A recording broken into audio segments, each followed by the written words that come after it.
We're going to talk about two signs which could be seen on imaging. So this is what is known as the Romanus sign. So the Romanus sign and the Andersson sign. This is usually seen on imaging. Okay. So let's quickly talk about what these two signs mean.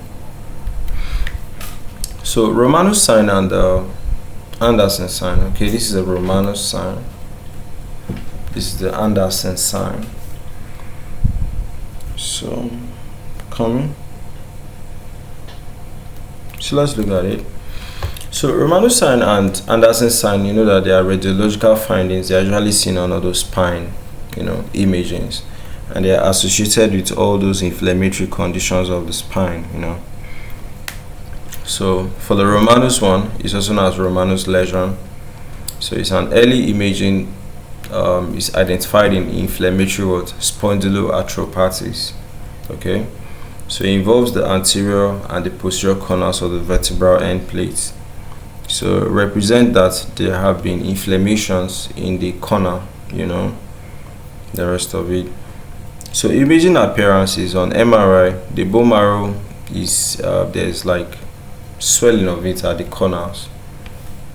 I see swellings at the corners. That's what there's edema at the bone of the bone marrow at the corners.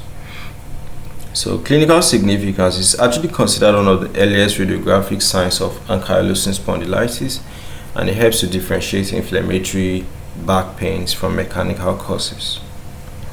How about the Andersson sign? It's just a destructive vertebral lesion. So it's seen in advanced ankylosing spondylitis. So it typically involves what discovertebral junction. That's the area between the vertebral body and the intervertebral, disc. See it, So it's kind of like they are fusing, So most of the times the spine here becomes so rigid, becomes rigid. So on MRI, signal changes in the vertebral body and the disc, sometimes mimicking infections. So on X-rays and CTs, you have irregular, erosion, sclerosis, and sometimes pseudoarthrosis at the discovertebral junction.